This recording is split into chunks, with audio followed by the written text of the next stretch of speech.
જય હિન્દ ગુજરાતના અધિકારી મિત્રો, આજે આપણે પાછું ભારતનું બંધારણ કન્ટિન્યુ કરવાના છે. ભાગ 3 આપણે જોઈ રહ્યા છે. એમાં મૂળભૂત અધિકારો ભણીએ છીએ અને એમાં સ્વાતંત્રતાના અધિકારો જોવાના છે, જે 13 થી 24 સુધી આર્ટિકલમાં ઉલ્લેખ છે એનો. કારણ કે આપણે 12 થી જે 18 આર્ટિકલ તો જોઈ ચૂક્યા હતા અગાઉ. એમાં સમાનતાના અધિકાર આવે અને રાજ્યની વ્યાખ્યા અને વગેરે વગેરે આવે એ ભણી ચૂક્યા હતા. તે પહેલાં ખાસ કરીને ચેનલ ઉપર નવા હોય તો ચેનલને સબસ્ક્રાઈબ કરી લેવી, વિડીયો પસંદ આવે લાઈક કરવો અને તમારા મિત્રો સુધી શેર પણ કરી દેવો. કારણ કે આ બધી જો નીચે આપેલી બધી પરીક્ષાઓમાં બંધારણ તો પૂછાય જ છે અને બંધારણનું વેલ્ટેજ કંઈક બીજા વિષયો કરતાં જીકેના હોય ને એના કરતાં વધારે છે.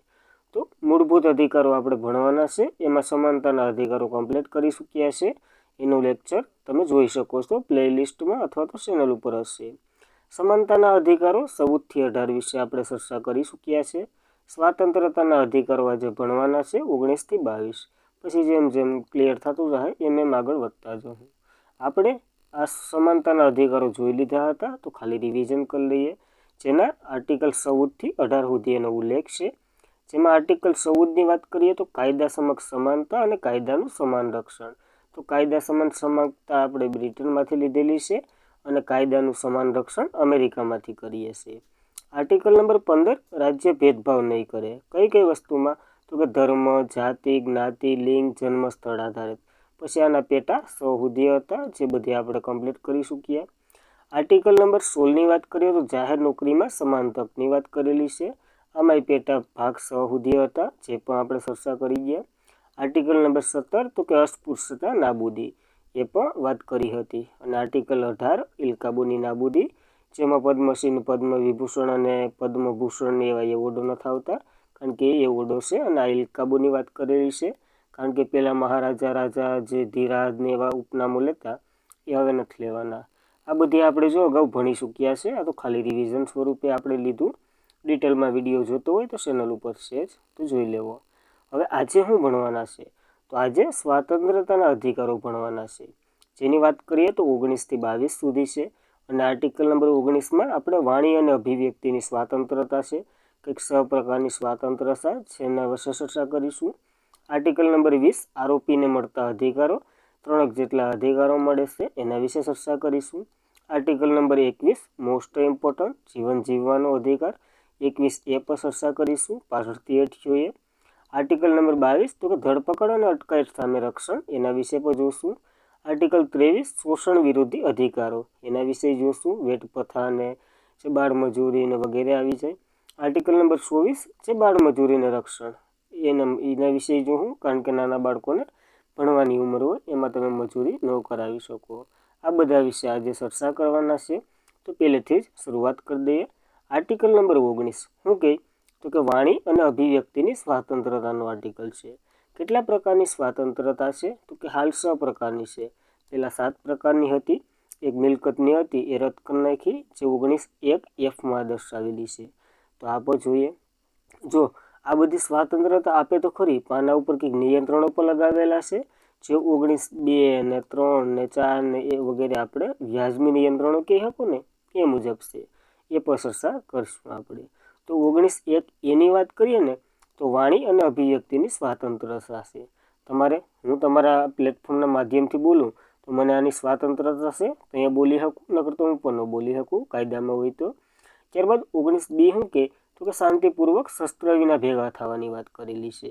તો શાંતિ વિના શસ્ત્ર વિના ભેગા થાવ તો કોઈ ના નહીં પાડે, પણ હથિયારો લઈને ભેગા થાવ તો ઉપાડીને જેલમાં ભરી દે. ત્યારબાદ 19(c) કે 19(1)(c) તો કે સંગઠન અને સહકારી મંડળી, અહીં જરાક સુધાર લેજો, સહકારી મંડળી બનાવવાની વાત કરેલી છે.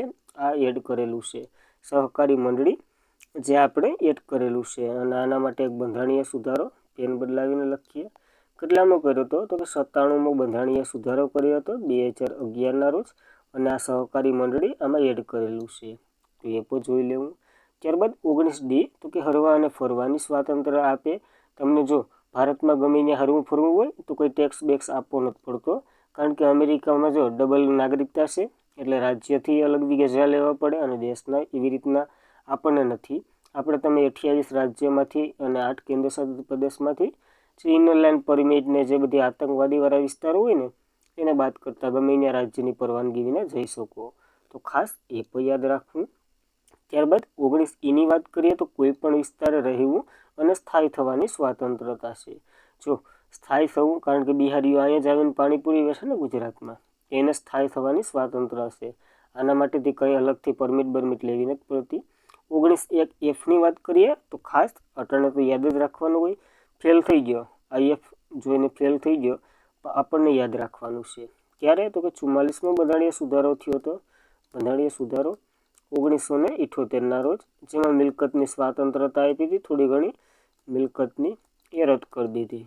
કારણ કે જો મિલકતની સ્વાતંત્રતા આપી હતી એવી રીતના આપી હતી, મૂળભૂત અધિકાર હાલ નથી અને કાયદા દ્વારા નાબૂદ કરી દીધો. સુધારો બધારો તો કંઈ નથી કર્યો, કાયદા સુધારો કર્યો એક, કાયદા દ્વારા નાબૂદી કર્યો.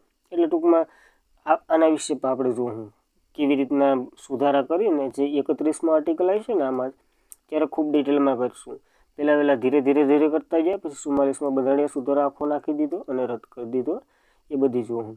આમાં શું હતું, જો મિલકતના અધિકારો હોય, હવે તમારી જે રસ્તો અથવા તો જમીન અથવા તો મકાનો હોય એમાંથી જાહેર રસ્તાઓ કાઢવા હોય, કોઈ સરકારી કાર્ય કરવા હોય ને, તો આ મૂળભૂત અધિકારોને લીધે નહોતા થઈ શકતા. હવે સરકાર વિકાસ ન કરી શકે એના માટે આ કાઢી નાખ્યું છે ઇન્દિરા ગાંધીની સરકારે. તો એ પણ યાદ રાખવું. ત્યારબાદ 19Gની વાત કરીએ તો વ્યવસાય કરવું, રોજગારી કરવી અને વેપાર કરવો. ધંધાનો ઉલ્લેખ ક્યાંય બંધારણમાં નથી, તો એ પણ જોઈ લેવું. ધંધો ક્યાંય એવો શબ્દ બંધારણમાં છે જ નહીં હાલ. હવે આ બધી ભણી ગયા. પહેલાં એક વખત ચર્ચા કરી લઈએ, પછી કેમ યાદ રાખવું ને એ પણ જોઈએ.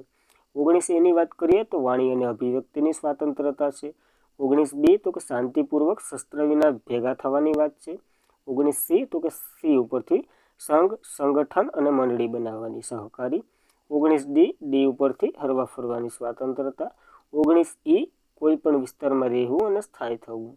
19F મુજબ ફેલ થઈ ગયો. 19G મુજબ વ્યવસાય, રોજગારી અને વેપાર કરવો. તો યાદ રાખવું. હવે કેવી રીતના યાદ રાખો? જો શોર્ટ ટ્રીક તો ક્યારેય યાદ નહીં રાખવાની, કારણ કે પરીક્ષામાં કાયમ લાગે. એ યાદ રાખવાની હોય, નકર બીજી શોર્ટ ટ્રીક તો ઘણી હોય બંધારણમાં, જે આર્ટિકલને યાદ રાખવાની. જો 19Aની વાત કરી તો એ મુજબ તો કે એક વાણી, આ તો એમને યાદ રહી જાય. એ મુજબ અભિવ્યક્તિની સ્વાતંત્રતા છે, તો વાળી તો આફડી આવી જ જાય.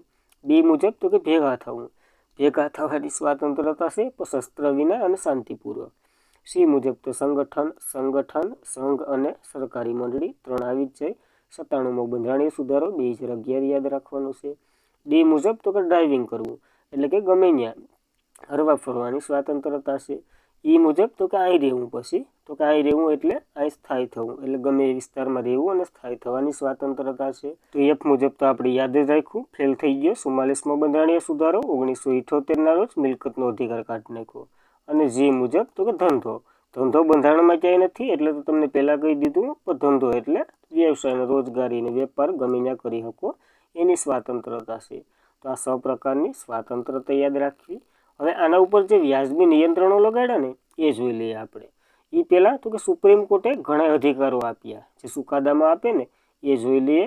તો સુપ્રીમ કોર્ટે શાંતિનો અધિકાર આપ્યો, એટલે કે ગમે એને શાંતિ રાખવાની, જે અડાવરું નહીં થવાનું. પછી પ્રેસની સ્વાતંત્રતા છે ને એ પણ આર્ટિકલ 19 અંતર્ગત જ છે. પ્રેસ મન ફાવે એમ બોલે, ગમે એની કાપી નાખે, કોંગ્રેસ ભાજપને વગેરે કરે ને, એ પણ આની સ્વાતંત્રતા છે. ત્યારબાદ સહકારી માહિતીનું જે અધિકાર છે ને, આપણે સરકારી માહિતી મેળવવી એનો અધિકાર છે. બેકને માઇનસ કરતા પછી આતંકવાદીની માહિતી તમે માગવા જાઓ તો તમને ટીકા પાટવું પડે. ત્યારબાદ વ્યવસાયિક વિજ્ઞાપનોની જે શું કહેવાય અધિકાર છે ભારતને, વ્યવસાયનું વિજ્ઞાપન કરવું. ટૂંકમાં એડ આવે ને, ક્લોઝઅપ ને ફ્રેન્ડ્સ ને જે થમ્સઅપ ને વગેરેની એડ કરવાનો સ્વાતંત્રતા છે 19 અંતર્ગત જ. ત્યારબાદ વિચારો પ્રકાશિત કરવાની સ્વાતંત્રતા છે. એ પોતાના હોય કે બીજાના હોય. હું ગાંધી બાપુ ઉપર પુસ્તક લખી નાખું તો પછી એ પ્રકાશિત કરવું એ પણ મારો એક અધિકાર છે. એમાં કોઈ બેન ન કરી શકે. પહેલાં અંગ્રેજોના સમયમાં કરી દેતા, હવે નથી થતા, તો એ પણ જોવું. પછી ફોન ટેપિંગનો પણ અધિકાર છે, તો ફોનને ખાસ યાદ રાખવો. અને પ્રદર્શન વિરુદ્ધનો અધિકાર છે. જો પ્રદર્શન કરો એના વિરુદ્ધ તમારી કાર્યવાહી ન કરી શકે, એના પણ વિરુદ્ધ છે. ટૂંકમાં કોંગ્રેસની સરકાર આવી હોય ને હવે તમે એનું પ્રદર્શન કરો, પછી પૂતળા હરગાવો ને એ બધી કરો, તો એમાં એ કંઈ ન કરી શકે, ખાલી ટ્રાફિક નિયંત્રણ કરી શકે, બીજું કંઈ ન કરી શકે. ત્યારબાદ સુપ્રીમ કોર્ટે ન આપેલા અધિકારો. હવે ન આપેલા અધિકારો ખાસ યાદ રાખવા આપેલા છે એના કરતાં, કારણ કે આ 3-4 જ છે અને પૂછાવાની શક્યતા બહુ વધારે છે. હડતાલનો અધિકાર નથી. હડતાલનો અધિકાર તમે હડતાલ કરો ને જે શાંતિપૂર્વક, એ તો કે કાયદાકીય અધિકાર છે. કાયદાકીય, તો એ યાદ રાખો, કાયદાકીય અધિકાર છે એ, આમ ઓલો અધિકાર નથી મૂળભૂત. ત્યારબાદ રાજકીય સંગઠનો દ્વારા બંધ વિરુદ્ધનો અધિકાર. આગળ નરેન્દ્ર મોદી આવીને એમ કહી દે કે ભાઈ કેરળ બંધ કરી દઉં, મધ્યપ્રદેશ મને નડે, મધ્યપ્રદેશમાં મારી સરકાર નથી તો મધ્યપ્રદેશને બંધ કરી દઉં, એમ એક રાજ્ય બંધ કરે, ગુજરાતનું ગાંધીનગર બંધ કરી દે, તો એવી રીતના પહેલાં કરી દેતા એવી રીતના નથી. એ જે રોલર એકને લાગતા ને એવું હવે નહીં થાય. અને આ પણ નથી. જ્યારે 100 શું કહેવાય ઓલી કલમ લાગી હોય ને ત્યારની વાત અલગ છે. ત્યારબાદ સરકારે ઇલેક્ટ્રોનિક મીડિયાને પર એક અધિકાર નથી. ટૂંકમાં સરકારી જે ઇલેક્ટ્રોનિક મીડિયા છે ને એના ઉપર સરકારનો જ અધિકાર નથી, જાહેર જનતાનો પણ અધિકાર છે એવું કહેવા માગે છે. તો આ અધિકારો 3 ખાસ યાદ રાખવા, જે સુપ્રીમ કોર્ટના ન આપેલા અધિકારો છે. ટૂંકમાં એ કાયદા ઓલા કોર્ટો શું કહેવાય કેસો થયા હોય અને પછી ન મળ્યા હોય ને એવા અધિકારો છે, તો યાદ રાખવું. હવે આપણે જે વ્યાજબી નિયંત્રણો જોવાના હતા ને એ જોઈ લઈએ. એ 19A થી G સુધીનો ઉલ્લેખ કરેલો છે. આર્ટિકલ નંબર 19(2) શું કહે તો કે 19A હતો ને વાણી અને અભિવ્યક્તિની સ્વાતંત્રતા, એનામાં નિયંત્રણ લગાડે છે. કઈ રીતે તો દેશની સાર્વભૌમ, એટલે કે દેશની સાર્વભૌમ એટલે કે શું કહેવાય તો કે દેશને જે સર્વે સમાજને ધ્યાનમાં લઈ અને હિતમાં રહી અને કાર્ય કરો તો વાંધો નહીં, નકર એના વિરુદ્ધ કાર્ય કરશો તો ઉપાડે જાય. અને અખંડિતતા, તો કે દેશની અખંડિતતાને ભાઈ સારો ને એ બધી તો જળવાઈ જ રહેવો જોઈએ, નકર પણ ઉપાડ લે. પછી રાજ્યની સલામતી હોવી જોઈએ. હવે તમે પાકિસ્તાનમાંથી ગુજરાતની માહિતી પાકિસ્તાનવાળાને આપતા હોય તો એ રાજ્યની સલામતી નથી, એટલા માટે એ પણ જોવું. દેશ અને રાજ્ય સાથે મૈત્રીના સંબંધો રાખવા. હવે આ દેશ એટલે વિદેશ સાથે આમાં આવી જાય. વિદેશ એટલે ટૂંકમાં આગળ ડોનાલ્ડ ટ્રમ્પ ભારતમાં આવ્યો હોય અને પછી તમે નારા લગાવવા માંડે કે ડોનાલ્ડ ટ્રમ્પ હાય, તો એનું હાલે, તો એના વિરુદ્ધ પર તમને ગિરફ્તાર કરી દેવામાં આવે. પછી ત્યાં એમ ન કહેવાય કે 19 વાણી અને અભિવ્યક્તિની સ્વાતંત્રતા, કાટલો પકડીને છોટાડે. ત્યારબાદ તો કે જાહેર વ્યવસ્થા અને ન્યાયાલયનું તિરસ્કાર કરવો અથવા તો ઉશ્કેરાય ભાષણ આપવું. જાહેર વ્યવસ્થા એટલે કે રોડ રસ્તા, સરકારી દવાખાના વગેરે જાહેર હોય ને, સરકારી નિહાયને બધી આવી જાય, એને ધ્યાનમાં રાખવું. ન્યાયાલયે હવે એમ કીધું હોય કે ભાઈ આ એટલા વિસ્તારમાં કાયદો બહાર પાડીને કહી દે કે નહીં આવવાનું, તો પછી ત્યાં જઈને એમ કહું કે આર્ટિકલ નંબર 19D હરવા ફરવાની સ્વાતંત્રતા, તો ઉપાડી લે, ન હાલે. ઉશ્કેરી ભાષણ, હવે તમે કંઈક આતંકવાદીઓ વિરુદ્ધ ને એ બધી ઉશ્કેરેલું ભાષણ આપતા હોય, નેતા હોય કે ન હોય એ તો ભગવાન જાણે, એવી રીતના ભાષણ આપતા હોય તો પછી ત્યાં તમે 19A ન કહી શકો કે વાણી અને અભિવ્યક્તિની સ્વાતંત્રતા, ઉપાડી લે, ખબર નહીં પડે. ત્યારબાદ જે વ્યાજબી નિયંત્રણોમાં જ આપણે 19(3)ની વાત કરવાની છે. જે 19(1)B ઉપર એટલે કે શાંતિપૂર્વક શસ્ત્ર વિના ભેગા થવાની વાત છે ને એના ઉપર નિયંત્રણ લગાડે. આ પણ સર્વે સમાજને ધ્યાનમાં રાખવું, દેશની અખંડિતતા જળવાઈ રહે એના માટે અને જાહેર વ્યવસ્થાના હિતમાં. હવે તમે રોડ ઉપર બધી ભેગા થઈને એમ કહો કે આર્ટિકલ નંબર 19(B), તો એમ ન હાલે મારા ભાઈ. જાહેર વ્યવસ્થા છે ને એને ધ્યાનમાં રાખવી પડે, એવી રીતના ભેગું થવું, એ પણ યાદ રાખવું. ત્યારબાદ 19(4)ની વાત કરીએ તો જે 19C અને જે C છે ને સંઘ, સંગઠન અને સરકારી મંડળી, જે સરકારી મંડળી બનાવવાની વાત કરેલી છે ને, જે 97મો બંધારણીય સુધારો 2011ના રોજ એડ થયો હતો ને, એમાં દેશની સાર્વભૌમ અને અખંડિતતા તો બધીમાં જ છે. એમાં જાહેર વ્યવસ્થા અને નીતિમત્તા એટલે કે બીજા સમાજના લોકોને ધ્યાનમાં લઈ, ટૂંકમાં બધીને ધ્યાનમાં લઈ અને નીતિમત્તાના હિતમાં કાર્ય કરો, એના માટે આ કરવું. સંઘ, પછી તમે એમ કહો કે ઉલાહી ધર્મ, એવી રીતના કે સંઘ બનાવી અને પાકિસ્તાનમાં ઘૂસણખોરી કરો અથવા તો પાકિસ્તાનના આતંકવાદી હારે મળી અને પછી એમ કહો કે 19C એમ ન હાલે, ખબર નહીં પડે ભાઈ, હાલતે ઉપડી જાય. ત્યારબાદ 19(5)ની વાત કરીએ ને તો એ D અને E ઉપર એટલે કે હરવા ફરવાની સ્વાતંત્રતા અને અહીં રહેવું અને સ્થાયી થવાની સ્વાતંત્રતા ઉપર નિયંત્રણ લગાડે. એ પણ જાહેર જનતાના હિતમાં રહેવાનું, આદિજાતિની જે વિસ્તારો હોય એના હિતમાં રહેવાનું. હવે ત્યાં જઈને તમે તમારો ધર્મ પાલન કરો, બીજું બધી વેસો ને આમ કરો ને, તો આદિવાસીઓને તકલીફ થાય તો એ પણ ન પોહાય. અને ઇનર લાઇન પરમિટના જે રાજ્ય છે ને, આ મેઘાલય ને, મણિપુર ને, ત્રિપુરા ને, આસામ ને, એ બધીમાં પરમિટ લઈ અને પછી જવાનું, કારણ કે એ રાજ્યના નિયમો છે, તો એ રાજ્યોને પણ ધ્યાનમાં લેવાના.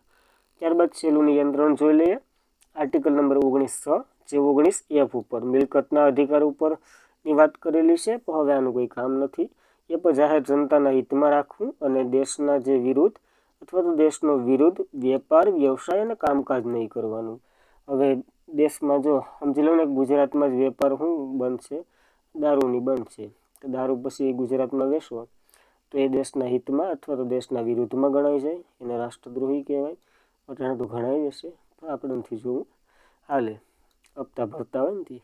હવે વેપારની વાત કરેલી છે, તો આવું જે રાજ્યમાં અથવા દેશમાં બંધ હોય એ તમે ન વેચી શકો, એનો વ્યવસાય ન કરી શકો, કે એનું કામકાજ ન કરી શકો, તો એ પણ ધ્યાનમાં લેવું. તો આપણે 19(1) આખું કમ્પ્લીટ કરી ચૂક્યા છે.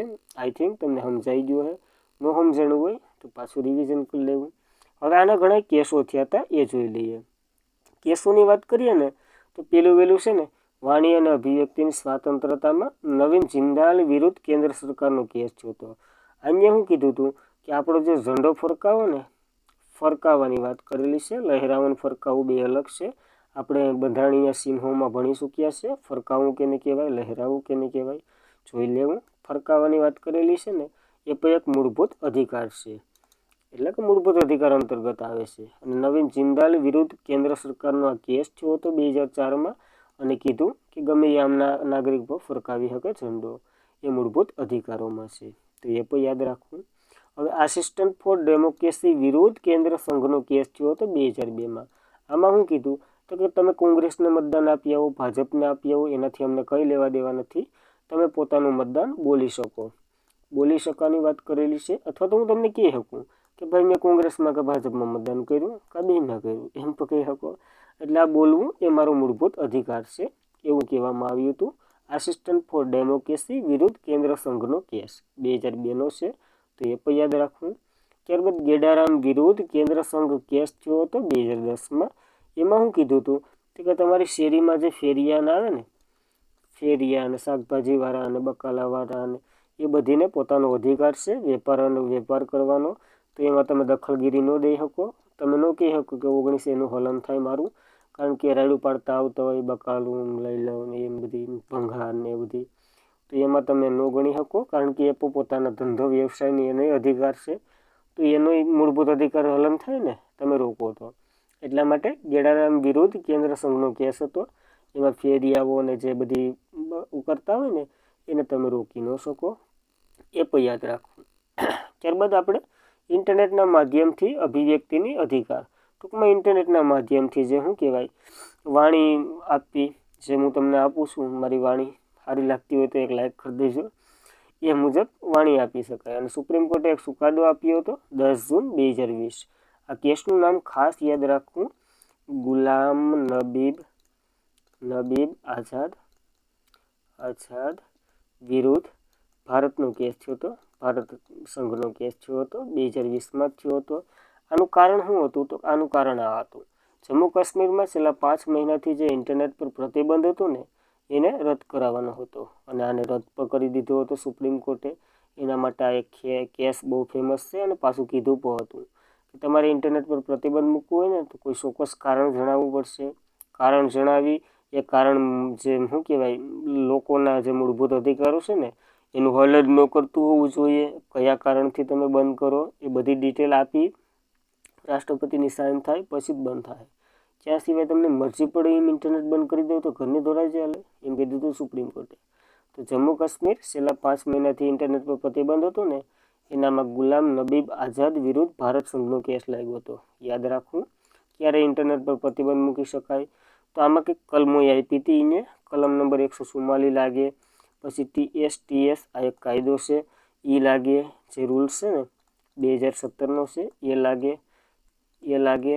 તો એવી રીતના તમે બંધ કરી શકો. તો ખાસ આના ઉપર. એમાં લેખિત દસ્તાવેજ જો હે, થોડીક વાત કરીએ તો લેખિત દસ્તાવેજ જો હે, એમાં એક કારણ જે ચોક્કસ હોવું જોઈએ. અને આર્ટિકલ નંબર 19 છે ને, એનું હલન ન કરતું હોવું જોઈએ. આવા બધી કારણો ફૂલફિલ થાય તો પછી મળશે ભાઈ, નકર એમનેમ ઇન્ટરનેટ પર પ્રતિબંધ નહીં મૂકે. ત્યારબાદ એક યાદ રાખો આ કેસ પણ, જે કેરળ રાજ્યએ થયો હતો. કેરળ હાઈકોર્ટનો કેસ જે કઈ થયો હતો તો 2-3 વર્ષ પહેલાં, એટલે કે 2019માં થયો હતો. નામ યાદ રાખવું, ફહીમ સરીન વિરુદ્ધ કેરળ રાજ્યનો કેસ. એમાં તો કે ઇન્ટરનેટ દ્વારા શિક્ષણ મેળવવું એ આર્ટિકલ નંબર 19A અંતર્ગત આવશે, જે આપણે અગાઉ ભણવાના છે, ભણ્યા નથી તો એ પણ યાદ રાખવું. અને યુનાઇટેડ નેશનલે દરેક દેશમાં લાગુ કરવાની ભલામણ આપી દીધી હતી આની, કે તમે ભાઈ લાગુ કરી શકો તમને સારું લાગતું હોય તો. અને કારણ કે ઇન્ટરનેટ ઉપરથી શિક્ષણ મેળવવું એ બહુ મહત્ત્વની વાત છે. શિક્ષણ ગમે ત્યાંથી ગમે એમ દે તો લઈ લેવું એમ કીધું હતું યુનાઇટેડ નેશનલે, અને ઘણા રાજ્યો દેશોએ લાગુ પણ કર્યું હતું. તો એ પણ જોઈ લેવું. હવે આપણે 19 તો કમ્પ્લીટ કરી ચૂક્યા છે. ત્યારબાદ આર્ટિકલ નંબર 20, જે આરોપીને મળતા અધિકારો. ભલે તમારા ઉપર ગુનો લાગી ગયો તો એ તમને ઘણા અધિકારો મળે છે, જેમ કે 24 કલાકમાં જે મેજિસ્ટ્રેટ સામે રજૂ કરવો, રજાનો સમય બાદ કરતા, તમને તમારો મનપસંદ વકીલ રાખવામાં આપે વગેરે. તમે તમારું અરેસ્ટ વોરંટ માગી શકો કે કયા કારણથી મને ગિરફ્તાર કર્યો, જ્યાં સુધી ગુનો સાબિત ન થાય ત્યાં સુધી તમે હથકડી ન પહેરી શકો વગેરે છે જ બધી. તો જોઈ લઈએ. તો આર્ટિકલ નંબર 20(1), જે સમયનો કાયદો, સમય જ લાગુ પડે. આ એક ઉદાહરણ લઈને સમજાવીએ. જો ભૂરા કોકની યારે બાયતો, માર્યો બહુ, એટલે સામેવાળાને ભૂરો બાયધો સામેવાળાને માર્યો. હવે સામેવાળો છે ને ગૃહમંત્રીનો છોકરો નીકળો એટલે ભલામણ કરી ગૃહમંત્રીએ કે મારા છોકરાને આવી રીતના માર્યો, ભૂરાને ઉપાડ લેવાનો, અને પૂરી દઉં. તો એ હું કયા ઉપાડ્યો હતો? તો 2018માં ઉપાડ્યો હતો. 2018માં તો મારપીટનો કેસ, એટલે કે ફોજદારી લાગ્યો. ફોજદારી કેસ ઉપર 5 વર્ષની સજા હતી. અહીં તો ગૃહમંત્રી હતો, કીધું કે 10 વર્ષ નાખો તો એમ ન હાલે, કારણ કે સમયનો કાયદો સમય પછી સામે ગમે એ હોય. અથવા તો સમજી લઉં કે આવી રીતના ન થયું હોય અને 2020માં પાછો એક કાયદો બન્યો. આ ભૂરાનો કેસ બહુ લાંબો આવેલો. 2020માં એક ચુકાદો, એટલે કે જજમેન્ટ આવ્યું અને ભૂરાને કીધું કે હા ભાઈ ભૂરાએ જ આને માર્યો હતો, એવું જજમેન્ટ આવ્યું અને ભૂરાને સજા આપી. કેટલા વર્ષની? તો ત્યારે કેટલા 5 વર્ષ હતા. તો 2020માં એક નવો કાયદો આવ્યો તો એ 10 વર્ષ થયા. તો ભૂરાને આ લાગુ નહીં પડે, કારણ કે ભૂરાએ ઓલું કઈએ કર્યું હતું તો 2018માં કર્યું હતું. તો કે જે સમયે કર્યું હોય ને એ સમયનો જ કાયદો. હવે આગળ મર્ડરનો કેસ લઈએ ને, મર્ડરનો કેસ લાગ્યો હોય ગમે એની ઉપર, અને ટૂંકમાં 20 વર્ષની સજા હોય અને પછી આજીવન કેદ હોય, તો આજીવન કેદ ન મળે. જ્યારે ઓલું 20 વર્ષની સજા હોય ને ત્યારે 20 વર્ષની જ લાગે. તો આમાં એક પોઈન્ટ નોંધવાનો છે ખાસ કરીને, જો આરોપીને સજા વધુ હોય ને એનો લાભ ન મળે, પણ સજા ઓછી હોય ને એનો લાભ મળી શકે. સમજી લઉં, એક ઉદાહરણ પાછું આપી દઉં. 2018માં ભૂરાએ જે કાંડ કર્યું એની સજા 5 વર્ષની હતી. હવે 2020માં એક કાયદો આવ્યો ને આ સજા 3 વર્ષ કરી નાખી. તો ભૂરો આ 3 વર્ષનો લાભ લઈ શકશે, પણ જો અહીં 5 વર્ષ છે એનો લાભ ભૂરો ન લઈ શકે, કારણ કે ભૂરો કાયદો બદલી ગયો. તો ભૂરો 3 વર્ષનો જ લાભ લે. 5 વર્ષનો લાભ કઈ લઈ શકે? જ્યારે અહીં 3ની બદલે 8 વર્ષ થઈ જાય ને તો ભૂરો 5 વર્ષનો લાભ લઈ શકે. આઈ થિંક સમજાઈ ગયું છે. ટૂંકમાં ઓછું થાય ને એનો લાભ લઈ શકે, વધેલું હોય ને એનો લાભ ન લઈ શકે. એવી રીતના યાદ રાખવાનું. ત્યારબાદ આર્ટિકલ નંબર 20ની વાત કરીએ તો ડબલ દંડથી રક્ષક. હવે ભૂરાએ જે આ કાંડ કર્યું પછી 2020માં એને ચુકાદો આપ્યો, પછી 5 વર્ષ સજા મેળવી અને 2025માં પાછો આવ્યો, ગામમાં દેખાણો. ઓલા ગૃહમંત્રીને પાછી ખબર પડી કે ઓલો તો રખડે, તો ગૃહમંત્રીએ પાછું કીધું ઓલાને કે પકડી લેવાને. તો ભૂરો પૂછવાનો જ છે ને કે મારો વાંક. તો કે તે ગૃહમંત્રી છોકરાને નતો કાટલો તોડી નાખ્યો, એટલે ટૂંકમાં માર્યો હતો. તો ભૂરો કહી દે કે એની સજા તો મને મળી ચૂકી છે, એને પાછી સજા ન મળે. હવે આવી રીતના સજા મળે ને તો ડાયરેક્ટ ભૂરો સુપ્રીમ કોર્ટમાં જાય ને જે અધિકારી પકડ્યો હોય ને એ અધિકારને વર્તી વગરનો કરી દે, બીજું કંઈ ન થાય. એટલે ડબલ દંડથી રક્ષક. એના માટે તમે ખબર જ હશે કે દિવસમાં એકવાર મેમો લઈ લો ગાડીનો, તો પછી ભાઈને જલસા જ હોય. એવું તો નથી, પણ એ સમજાઈ જાય ટૂંકમાં તમને. તો ખાસ આ ડબલ દંડથી રક્ષક એ પણ યાદ રાખવું. ટૂંકમાં એક ગુના માટે તમે 2 વખત સજાને પાત્ર નહીં થઈ શકો. એકવાર તમે સજા ભોગવી લીધી હોય તો એમાં બધી આવી ગયું એમ કે એની ઘડે. ત્યારબાદ આર્ટિકલ નંબર 23 શું કહે તો કે પોતાના વિરુદ્ધ સાક્ષી ન બની શકે. પોતાના વિરુદ્ધ સાક્ષી ન બની શકે એટલે કે પોતાની ગવાહી ન આપી શકે. હવે અહીંથી મેં ભલે મર્ડર કર્યો હોય, મારી વિરુદ્ધ એ કોઈ સબૂત જ ન મળે તો હું ત્યાં જજને એમ કહી દઉં ને કે સર મેં જ મર્ડર કર્યું હતું, તો જજે ન માને.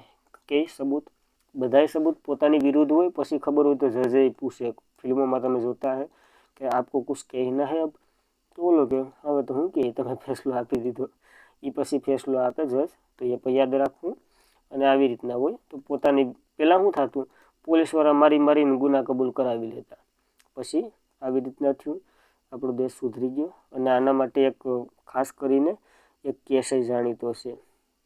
કયો તો કે કૃષ્ણમોહન કેસ જે થયો હતો, એમાં સુપ્રીમ કોર્ટે કીધું હતું જે તમે ફિંગર આપો ને, એ પછી બ્લડ અને થંબ પ્રિન્ટ ને એ બધી આપો ને, એ આપવું પડશે ભાઈ.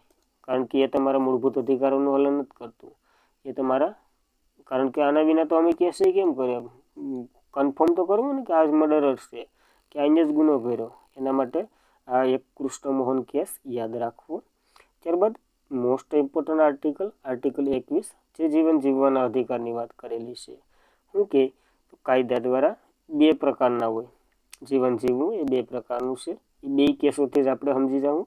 એક કાયદા દ્વારા સ્થાપિત પ્રક્રિયાથી જીવન જીવવું, એક કાયદા દ્વારા ઉચિત પ્રક્રિયાથી જીવન જીવવું. પેલા કેસ જોઈ લઈએ. A.K. ગોપાલન વિરુદ્ધ મદ્રાસ રાજ્યનો કેસ થયો હતો 1950માં. હવે A.K. ગોપાલન કોણ છે તો કે એક ઓલા છે, શું કહેવાય, વ્યક્તિ છે. અને એના વિરુદ્ધ એક કેસ લાગ્યો હતો. એની ધરપકડ થઈ ગઈ હતી. ટૂંકમાં એની ધરપકડ થઈ એટલે એને ગુનો કર્યો નહોતો ને એની ધરપકડ થઈ ગઈ. પછી એ નિર્દોષ છૂટી ગયા અને પછી સુપ્રીમ કોર્ટમાં એક ફાઇલ દર્જ કરી અને એને કીધું કે સુપ્રીમ કોર્ટે કે મને આ મેં સજા કરી જ નથી, તો આનો દંડ હું ભોગવીને આવ્યું અત્યારે, તો મારે મારા મૂળભૂત અધિકારનું હનન ન થાય. તો સુપ્રીમ કોર્ટ કે એ વાત હાસી. પણ જે કાયદાકીય પ્રક્રિયા છે ને, અથવા તો જે ધારાકીય પ્રક્રિયા, ટૂંકમાં જે વિધાનસભા અથવા તો જે સંસદ દ્વારા બહાર પાડેલી જે પ્રક્રિયા છે ને, એના વિરુદ્ધ અમે કંઈ ન કરી શકીએ. આગળ તમને જો સજા મળી હોય અને સજા 2 વર્ષની હોય ને તમને 3 વર્ષની સજા આપે ને, તો એમાં અમે કાયદાકીય પ્રક્રિયામાં કરી શકીએ, નકર આમાં અમે ન કરી શકીએ. તો આવી રીતના A.K. ગોપાલન વિરુદ્ધ મદ્રાસ રાજ્યનો કેસ થયો હતો અને એમાં એક જજમેન્ટ આપવામાં આવ્યું હતું અને કીધું હતું કે જીવન માત્ર જીવવા ખાતર જીવી શકો. એમાં બધી મૂળભૂત અધિકારો, એટલે ટૂંકમાં ધારાકીયમાં નહીં લાગે. અને આ કેસ બહુ ઇમ્પોર્ટન્ટ છે. ટૂંકમાં સુપ્રીમ કોર્ટને જે કારોબારી પર નિયંત્રણ કરે નહોતું કર્યું, ત્યાં તો નહોતું કર્યું, પણ એક કેસ બીજો થાય જે આપણે મેનકા ગાંધી વિરુદ્ધ ભારત સંઘનો કેસ ભણવાના જ છે, એના ઉપર નિયંત્રણ થાય. હવે આ સુપ્રીમ કોર્ટ કારોબારી ઉપર નિયંત્રણ શા માટે કરતી નથી? જે આપણે જોયું ને કે કાયદાકીય પ્રક્રિયા તો એમાં હોય, સજા આવે કેવી રીતના, જે સેનાથી વધારાની સજા અને ન્યાયતંત્રને બધી હાલતું જ હોય. કાયદા નિયંત્રણ કેમ કે ટૂંકમાં આર્ટિકલ નંબર 21 છે ને, એનો અર્થ માત્ર જે આપણે વાત કરીએ જીવતા રહેવા સુધી જ છે, એમાં કંઈ ન કરી શકે. અને આનું એક ઉદાહરણ લઈને સમજીએ ને તો કલેક્ટરને જો એવો કાયદો આપી દે ને કે કલેક્ટર તને મજા આવે એને 2 વર્ષ સુધી તું જેલમાં રાખી શકે. કલેક્ટર તો પેલા જે ફેલ કલેક્ટર એમનો તો પહેલી વખત તો નહીં પાસ થયો હોય, પહેલી વખત ને બીજી વખતને જે ટ્રાયો આપ્યો હોય ને જીને ભાઈને હેરાન કર્યો હોય એ બધીને પકડીને 2 વર્ષ તો નાખી દે. કારણ કે કલેક્ટર મેરે પાવર છે, 2 વર્ષ એમને પૂછા ઘાસા વિના જેલમાં રાખી શકે. તો એવી રીતના સુપ્રીમ કોર્ટ કે આવી રીતના કરવા માંડે તો શું કરવું પછી? તો એના માટે પાછો એક કેસ થયો મેનકા ગાંધી વિરુદ્ધ ભારત સંઘનો કેસ. અને આ મેનકા ગાંધી જે શું કહેવાય એરપોર્ટે એનો પાસવર્ડ લઈ લીધો અને પાસવર્ડ લઈને એમ કીધું કે અમારો અધિકાર છે, મૂળભૂત અધિકાર કોઈકનો પાસવર્ડ છીનવી લેવો. અને એના વિરુદ્ધ જે શું કહેવાય ઓલામાં જતા હતા, ફ્લાઇટમાં બેહીને ક્યાં જતા હોય, વિદેશ જતા હોય ને, તો વિદેશ જતા હતા અને એને રોક્યા હતા. આમાં તો કે 7 જજની બેસ બેઠી હતી. અને A.K. ગોપાલન કેસ આપણે આગળ ભણ્યા ને, એનું જજમેન્ટ છે ને એને ફેંકવી નાખ્યું, ટૂંકમાં બદલી નાખ્યું એટલે એક પ્રક્રિયા, એટલે ટૂંકમાં કારોબારી ઉપર એ કે અમે પ્રક્રિયા કરી શકશું. હવે કારોબારી જો કાયદો મૂળભૂત અધિકારના વિરુદ્ધમાં છે ને, તો એ કાયદો રદ કરવામાં સુપ્રીમ કોર્ટ કે અમે પાછળ નહીં હટીએ. તો એના માટે યાદ રાખવું, આ એક ચુકાદો આવ્યો હતો મેનકા ગાંધી વિરુદ્ધ ભારત સંઘનો.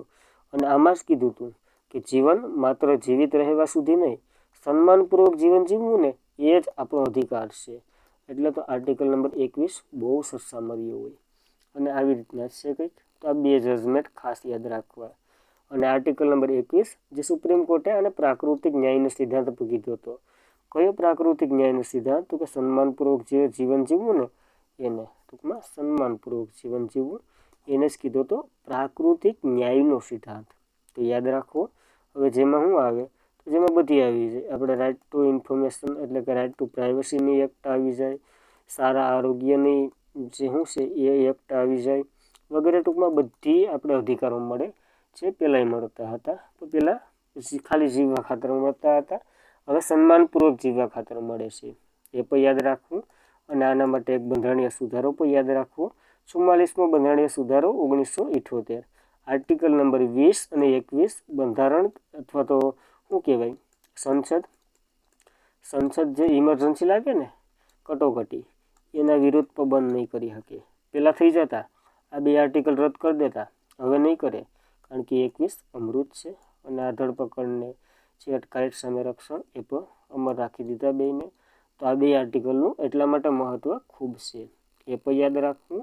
અને આર્ટિકલ નંબર 21 જે જીવન જીવવાની સ્વતંત્રતા અંતર્ગત સુપ્રીમ કોર્ટના ઘણા ચુકાદા આવ્યા ને એના મુજબ આપણે ઘણા સ્વતંત્રતાના અધિકાર આપ્યા. એની વાત કરીએ તો રાઇટ ટુ ઇન્ફોર્મેશન એક્ટ, આપણે ગમે એની મેરથી ઇન્ફોર્મેશન એક્ટ 2005માં લાગ્યો, એ પણ તમને ખબર હશે. ગમે એની મેરથી માહિતી લઈ શકીએ, અમે ગમે એવો અધિકાર હોય નહીં. ત્યારબાદ પ્રતિષ્ઠાનો અધિકાર એટલે કે માન મર્યાદા અને મોભાવપૂર્વક જીવવાનો અધિકાર આપ્યો હતો. ખાનગીપણાનો અધિકાર, ટૂંકમાં તમે તમારો મોબાઈલ પ્રાઇવેટ રાખી શકો, તમારે કોઈને વાત કેવી ન કેવી એ પ્રાઇવેટ રાખી શકો, ટૂંકમાં પ્રાઇવસીનું. ત્યારબાદ મફતમાં કાયદાકીય સહાય હોય જ ને, કોર્ટો જે સરકારી વકીલો બેઠા હોય એ મફતમાં જ આપે ને. ત્યારબાદ વિદેશ જવા અને ફરવાની સ્વતંત્રતા, આ મેનકા ગાંધીએ એડ કરાવ્યું હતું, તો એ પણ યાદ રાખવું. વિદેશમાં તમે જઈ શકો અને ફરી શકો, પણ એના કાયદા હોય અમુક. સમજી લો કે તમે વિદેશમાં જવું તો પછી ડાયરેક્ટ બોર્ડર કૂદીને ન હોય જવાય, એના માટે વિઝા લેવા પડે. ત્યારબાદ ઉદ્યોગનો અધિકાર, તમે ઉદ્યોગ પણ કરી શકો. સ્વાસ્થ્યનો અધિકાર, તમે સ્વાસ્થ્ય સારું એવું મેળવી શકો. તાત્કાલિક સારવારનો અધિકાર એટલે કે ઇમરજન્સી, હવે તમારે કેમ કે ઇમરજન્સીમાં આના પ્રાણ વહી ગયા તો એનું હાલે, તાત્કાલિક એની સારવાર થવી જોઈએ. ડૉક્ટર ન હોય તો ગમે ત્યાંથી લાવવો, એ અધિકાર છે. અધિકાર છે જાહેર એટલે કે અહીં શીખી નાખજો, જાહેર હશે જાહેરમાં ફાંસી ન આપવાનો અધિકાર.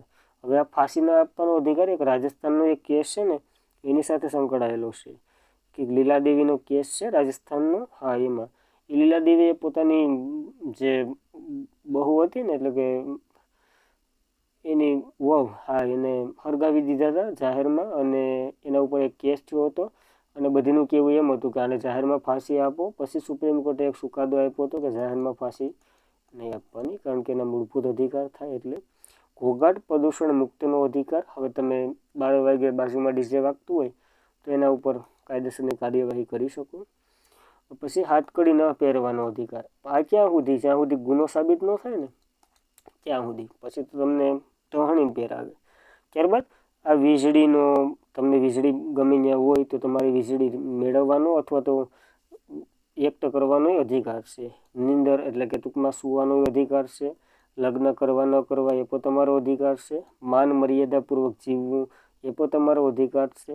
વેઠ પ્રથા ન કરવી એ પણ તમારો અધિકાર છે. અને આમાં ઘણા ગુજરાતના અધિકારો છે જે ગુજરાતની નાગરિકોને મળે છે, તો એ યાદ રાખવું. કારણ કે ગુજરાતે પેસિફિક 2000 જ્યારે આ ઓલું લાગ્યું ને ત્યારે ઘણા એડ કરેલા છે, તો એ પણ જોવું. ત્યારબાદ આર્ટિકલ નંબર 21 વિશે વાત કરીએ તો પશુ જે શું કહેવાય, પશુઓને જીવન જીવવાનો અધિકારનો આમાં સમાવેશ કરી નાખ્યો હતો. 2014માં જે સુપ્રીમ કોર્ટે એક ચુકાદો આપ્યો હતો, ઘણી બધી અરજીઓ જીતી. એનિમલ વેરફેર અથવા તો રાઇટ ટુ એનિમલ શું કહેવાય, એનિમલ વેર રાઇટ ટુ ઓફ ઇન્ડિયા દ્વારા ઘણી બધી અરજીઓ ગઈ હતી. પછી બીજા દ્વારા ઘણી અરજીઓ જીત્યું. એને જ પછી ટૂંકમાં પશુઓને પક્ષીને બધીને લઈ લીધા આર્ટિકલ 21 અંતર્ગત, કે આવી જાવ, જીનામાં જીવ હોય ને એ બધી આર્ટિકલ 21 અંતર્ગત આવી જાવ, હા તમારી ઓલી છે. અને આના અંતર્ગત જે પોંગલ ઉત્સવ ઉજાય ને, પોંગલ ક્યાં ઉજાય? તમિલનાડુમાં. એમાં આપણને ખબર જ હશે, જલ્લુકટ્ટુ મહોત્સવ જે બળદોની રેસ કરવામાં આવે ને એના ઉપર પણ પ્રતિબંધ મૂકી દીધો હતો. પણ 2024માં પાછું થોડુંક ઢીલું મૂક્યું સુપ્રીમ કોર્ટે, અને જે જાહેર જનતાના હિતમાં, એટલે ટૂંકમાં બળદોની જાનમાનને હાનિ ન થાય એના હિતમાં તમે એ કે આ દોડ ચાલુ રાખી શકો. એ યાદ રાખવું. હવે યોજાય છે તો એ પણ જોવું. ત્યારબાદ આર્ટિકલ નંબર 21 અંતર્ગત આપણે ઈર્ષા મૃત્યુનો અધિકાર આપેલો છે. આના માટે એક કેસ જાણીતો છે, અરુણાસાન બાગ કેસ 2011 જે છે ને એ જાણીતો છે, અને 2011માં ભારતે સ્વીકારેલું છે. હવે અરુણાસાન તો કે મુંબઈના એક નર્સ હતા, એના ઉપર ઘણા મુંબઈના શું કહેવાય પેશન્ટો હતા અથવા તો ગુંડા હોય, એ જે હોય અત્યારે બહુ યાદ નથી, એને એનો રેપ કરી અને પછી શું કહેવાય હાવ મરી ગયેલ જેવી હાલતમાં મૂકી દીધા હતા. અને આ 25 વર્ષ જેટલા કંઈક વેન્ટિલેટર અને ઓક્સિજનના બાટલા ઉપર ગયા હતા. એને જ જોઈને આ ઈર્ષા મૃત્યુનો ખ્યાલ ભારતમાં આવ્યો હતો. હવે ઈર્ષા મૃત્યુ બે પ્રકારની હોય, સક્રિય હોય ને એક નિષ્ક્રિય હોય. સક્રિય એટલે તમારી હાથે થાય ને એ સક્રિય, ટૂંકમાં તમે રોગલ પી જાઓ, પછી મોનોકોટો પી જાઓ, એવું તો ન હોય.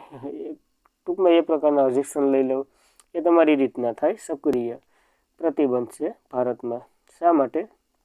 તો કે આ ભારતમાં નથી. ન કરતો અટાણે ઘણા આપણે આત્મહત્યા રોકવાની વાત કરીએ ને આવા તો વધી જાય, એટલા માટે ઘણા દેશોમાં સક્રિય મૃત્યુ પછી. નિષ્ક્રિયની વાત કરીએ તો કોઈ એવું વ્યક્તિ હોય ને કે હવે એને જીવવાની આશા જ ન હોય. ટૂંકમાં આપણે એની આશા ન હોય, તમારો રિલેટિવ હોય તો તમને આશા ન હોય, એ હોસ્પિટલનું બિલ જ વધારતો હોય, વેન્ટિલેટર ઉપર હોય, ઓક્સિજનના બાટલા ઉપર હોય, કે ખાલી ઓક્સિજનનો બાટલો આમ ખેંચી લે ને તો એ ભાઈ વહી જાય હોય. હવે એ ઊભો થવાની શક્યતામાં ન હોય. ટૂંકમાં હોસ્પિટલમાં જ્યાં સુધી ઓક્સિજન મળે ત્યાં સુધી રહી શકે. હવે એના રિલેટિવ દ્વારા એક લિવિંગ બિલ લખાવવામાં આવે. શું કહેવાય? લિવિંગ બિલ લખાવવામાં આવે. આ લિવિંગ બિલ કોઈક સારો એવો માનસિક વ્યક્તિ હોય ને, જે માનસિક ન હોય ને, અથવા ટૂંકમાં માનસિકતાથી દર્શાવતો વ્યક્તિ હોય ને, એની મેરે લખાવવામાં આવે અને એની સાઇન લેવામાં આવે. ટૂંકમાં પોતાનો રિલેટિવ એ હાલે ગમે અને કહેવામાં આવે કે ભાઈ અમે બાટલો લઈ લઈએ, એટલે કે હોસ્પિટલવાળા કહે કે અમે બાટલો લઈ લઈએ, જ્યાં સુધી જીવે ત્યાં સુધી અહીં રહેવા દો, પછી તમે એને લઈ શકો. એવી રીતના આવા નિર્ણયો લઈ અને નિષ્ક્રિય મૃત્યુ ભારતમાં છે. ત્યાંથી 2018થી. તો એ પણ જોવું. ત્યારબાદ આર્ટિકલ નંબર 21A જે શિક્ષણનો અધિકાર આપે છે. કેને? તો કે 6થી લઈ અને 14 વર્ષના તમામ બાળકોને મફત અને ફરજિયાત શિક્ષણ આપે છે. તો એ પણ યાદ રાખવું. 86મો બંધારણીય સુધારો થયો હતો. ક્યારે? તો કે 2002માં, અને આને એડ કર્યું હતું એના દ્વારા એડ. તો એ પણ યાદ રાખવું. કારણ કે માતા પિતાનો જેમ ફરજ છે ને, એવી રીતના બાળકનો પણ અધિકાર છે આ મેળવવાનો, આર્ટિકલ નંબર 21A અંતર્ગત. અને આના જ અંતર્ગત રાઇટ ટુ એજ્યુકેશન એક્ટ આવ્યો હતો 2009માં, અને 1 એપ્રિલ 2010ના રોજ અમલમાં આવ્યો હતો ભારત આખામાં.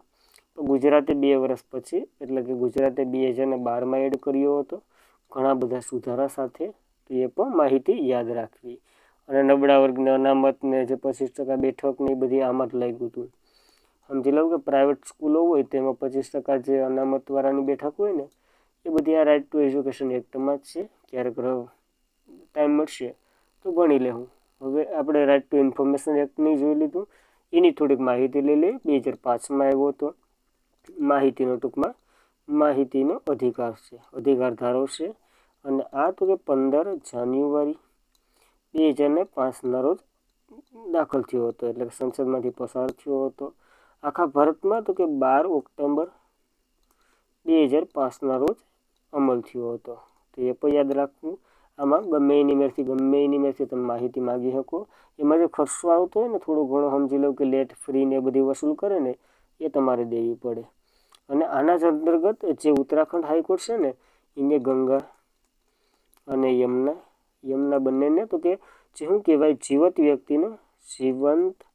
વ્યક્તિનો દરજ્જો આપ્યો હતો. હવે આ દરજ્જો આપવાનું શા માટે કારણ? તો કે ગંગા અને યમુનાને એક જીવંત વ્યક્તિની સ્વરૂપે જ રાખવું. હવે જીવંત વ્યક્તિના મૂળભૂત અધિકારોનું હલન થાય, ટૂંકમાં ગંગામાં કચરો નાખ્યો તો ગયા, એવી રીતના જ આને જીવંત આપ્યું હતું. તો એ પણ યાદ રાખવું. હવે આર્ટિકલ નંબર 22ની વાત કરીએ ને, તો ધરપકડ અને અટકાયત સામે રક્ષણ આપે છે. આર્ટિકલ નંબર 22 તો કે 22(1)ની વાત કરીએ તો કારણ જણાવ્યા સિવાય તમે એને પકડી ન શકો. કોઈક એવું હોય આતંકવાદી વિરોધી હોય ને તો એને કારણ ન જણાવો ને તોય હાલે. આમાં બે પ્રકારની અટકાયત આવે, એ પાછળ આપણે ડિટેલમાં ભણવાના જ છે. તો કારણ જણાવવું જ પડે. ઓલા કોઈ એક ફિલ્મોમાં જોતા હોય તો પોલીસની ગાડી આવે, ઓલું શું કહેવાય, કયો ઓર્ડર માગે ઓલો, અટાણે તો યાદ નથી, કયો માગે, અરેસ્ટ વોરંટ. હા, મારું અરેસ્ટ વોરંટ છે બતાવો, એ પછી જ લઈ જાય. એટલે એવી રીતના ઘણા અધિકારો છે જે આરોપીને મળે છે ધરપકડના અટકાયત સામેના. ત્યારબાદ આર્ટિકલ નંબર 22(2) ની વાત કરીએ ને તો 24 કલાકમાં મેજિસ્ટ્રેટ સામે હાજર કરવું પડે. 24 કલાકમાં તો કે જે રજાના દિવસો હોય, રજાના દિવસો અને મુસાફરીના દિવસોને બાદ કરી નાખવાના. નકર પછી રવિવારની રજા હોય ને ભાઈ 24 કલાક કરે વયો જાય તો પછી 48 કલાક રહી. અને મુસાફરી સમજી લો કે અહીંથી દિલ્હી પુગાડવાનું હોય તો જેટલી મુસાફરી લાગે એટલી બધી માઇનસ થાય. તો એ પણ યાદ રાખવું. આર્ટિકલ નંબર 22(e) તો કે ઉપરોક્ત A અને 2 બંને જોગવાઈ કોને ન લાગુ પડે એના વિશે પહેલાં જોઈ લઈએ. આમાં એક પોઈન્ટ રહી ગયો, તમારો પસંદગીનો જે વકીલ હોય ને, વકીલ એને પણ તમે હાયર કરી શકો કે આઈ વોન્ટ માય લોયર, કે મારો લોયર તમારી યારે વાત કરશે. એવા ઘણા ડાયલોગો તમે જોતા જશો ફિલ્મમાં. એ આ 22નો પાવર બતાવે. કેનો? આ 22નો. તો એ પણ યાદ રાખવું. અને કેના વિરુદ્ધ ન લાગી શકે? જો કોઈ પણ દેશ અથવા તો કોઈ શત્રુ દેશનો વ્યક્તિ હોય, આતંકવાદી જાહેર કરેલો હોય, આતંકવાદી દેશનો હોય, પાકિસ્તાન જેવાનો, એના વિરુદ્ધ ન લાગે. તો એ પણ યાદ રાખવું. હવે જો આ જે વાત કરી હતી ને, એક દંડ વિષયક અટકાયત હોય ને એક પ્રતિબંધક અટકાયત હોય. તો દંડ વિષયક અટકાયત કઈ હોય? તો કે તમને વોરંટ બતાવવામાં આવે, વોરંટ. પછી તમને પોતાનો વકીલ રાખવા દેવામાં આવે, વકીલ. 24 કલાકમાં મેજિસ્ટ્રેટ સામે રજૂ કરવામાં આવે. આવા બધી ફાયદા મળતા હોય ને એને દંડ વિષય અટકાયત કહેવામાં આવે. અને આવા ન મળે એને ટૂંકમાં 3 મહિના સુધી તમે એને પૂરી રાખો. તમે ખાલી શંકાના આધારે, એટલે કે અનિવારણના આધારે તમે એને પકડી શકો અને તમે એને ઓલું કરી શકો. શું કહેવાય? શંકા આધારે પકડી શકો, શંકાના આધારે પકડી શકો. 3 મહિના સુધી રાખી શકો. 3 મહિનામાં પછી હાઈકોર્ટનો જજ અથવા તો સુપ્રીમ કોર્ટનો જજ તમને એમ કહી દે કે નહીં ભાઈ, આજે ઓલું ડીગલો કે ડાગલો ઝીલાવ્યું હતું ને એમાં એ બોમ્બ ફીટવાનો પ્લાનિંગ હતો, આનો રાખો પાછો 2 મહિના. તો એ તમને મજા આવે ત્યાં સુધી પછી વધારતા જાય. અને આના સામે આવા કંઈ ફાયદા ન મળે જે આપણે જોઈએ એ મુજબ. અને આમાં એક સુધારો થઈ ગયો તો ખાસ યાદ રાખવો, જે 44મો બંધારણીય સુધારો 1978 થઈ ગયો ને, એ આ જે 3 મહિના છે ને એને 2 મહિના કરી નાખ્યા. પાસ તે અમલમાં નથી આવ્યો એટલે આ 3 મહિના જ યાદ રાખવાના. ઓપ્શનમાં આવે ને તો આ 3 મહિના જ યાદ રાખવાના. કારણ કે આ 2 મહિના થઈ ગયા બસ ત્યાં કોઈએ પાલન નથી કર્યું. તો જ્યાં સુધી પાલન ન કરે ત્યાં સુધી આવી રીતના જ રાખવાનું હોય. તો એ પણ જોઈ લેવું. ત્યારબાદ આપણા આર્ટિકલ નંબર કયો? તો કે 23 ભણવાના છે, જે શોષણ વિરુદ્ધનો અધિકાર આપે. હવે શોષણ વિરુદ્ધ એટલે માણસના ઘણી પ્રકારનું શોષણ થતું હોય. સમજી લો કે અટાણે તો શોષણ થાય જ. મન મરજી સિવાય તમે જે કામ કરો અને એનું પૂરું અથવા તો અડધું વેતન મળે ને એ તમારું શોષણ જ કહેવાય. જેમાં તો કે મનુષ્યનું વ્યાપાર આવી જાય, ગુલામ પ્રથા આવી જાય, ભેટ પ્રથા આવી જાય, બળજબરીપૂર્વક તમારી ઉપર જે અત્યાચારો અનિવારણ વગેરે થાય ને એ બધી આ 23માં આવી જાય. તો યાદ રાખવું, 23 એ શું કે? તો કે મનુષ્ય વેપાર, ગુલામ પ્રથા, ભેટ નાબૂદી, બળજબરીપૂર્વક થતી જે વગેરે હોય ને એને રોકવાની કાર્ય કરે છે. ને ખબર જ છે મનુષ્ય વેપાર એટલે તમે તમારો ગમે એ વેપાર કરી નાખીએ અથવા તો કોકને વેચી નાખો. એ બધી પહેલાં ખબર છે ને, રાજા હરિશ્ચંદ્ર વેચાઈ ગયા હતા, એમનો આખો પરિવાર વેચાય અને પછી ઓલાનું ઋણ ચૂકવ્યું ને એવું બધી છે. ગુલામ એટલે તો ખબર જ છે, અલાઉદ્દીન ખિલજીનો ગુલામ હતો. કયું નામ હતું ભાઈ, જરાક સંખ્યા હતો એ. વેટ પ્રથા એટલે ટૂંકમાં તમે કામ પૂરું કરો અને તમને વેતન અડધું અથવા તો અડધું ન મળે એને. અને અડધું ન મળે એટલે એ લોકો બળજબરીપૂર્વક તમારી ઉપર અત્યાચારો કરે અથવા તો કામ કરાવે એ વગેરે. આના અર્થ તો તમને ખબર જ હશે. ત્યારબાદ આર્ટિકલ નંબર 23, એમાં 23(2) ની વાત કરીએ તો સરકાર વિશેષ પરિસ્થિતિઓમાં આવું કરી શકે. સરકાર જો યુદ્ધનું એલાન કરે, સૈનિકો ઘટતા હોય, 21 વર્ષથી હેઠળના બધાય, તેમાં મુકેશ કાકાનો છોકરો પણ આવી જાય. મુકેશ કાકા છે ને, હા, એનો છોકરો આવી જાય. કારણ કે એ પણ 21 વર્ષથી હેઠનો ઓલા ઉપરનો હોય ને તો એ પણ આવી જાય. હવે આમાં સરકાર ઘણા ઓલા ન કરે, શું તો કે ધર્મ, જાતિ, જ્ઞાતિ વગેરે આધારે ભેદભાવ નહીં કરે. ટૂંકમાં બધીને લઈ લે, અમીર ગરીબ કંઈ નહીં ગણે.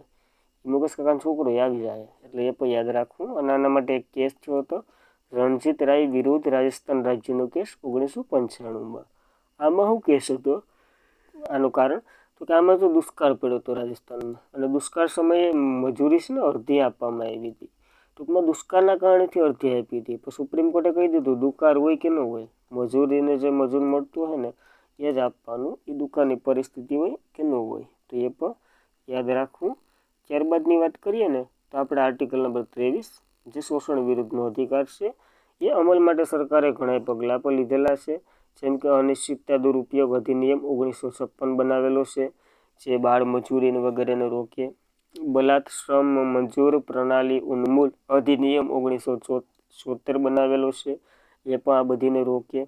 અને આના માટે તો એક કેસ જાણીતો છે, દીના વિરુદ્ધ ભારત સંઘનો કેસ છે, તો કે જે જેલમાં રહેલા કેદી છે ને એના માટેનો છે. હવે જેલમાં રહેલા કેદીઓની ઉપર તો સરકાર આવું કરી શકે તો કે ના કરી શકે. જેટલું કામે એટલું આપો, અને જે મજૂર અધિનિયમ અંતર્ગત છે ને જેટલું એનું હકનું છે એટલું તો આપી જ દેવાનું. એની ઉપર પણ એ ઓલું ન કરી શકે.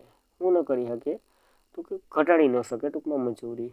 ત્યારબાદ એશિયાડ કેસ થયો હતો એક, એમાં શું કીધું હતું કે ખાનગી કોઈ ઓલો છે, શું કહેવાય, કોન્ટ્રાક્ટર છે અથવા તો સરકારી કોન્ટ્રાક્ટર છે, એ કોઈને ઓછું વેતન આપતું હોય ને તો એના વિરુદ્ધ કાર્યવાહી થઈ શકે. તો એ પણ ખાસ યાદ રાખવું.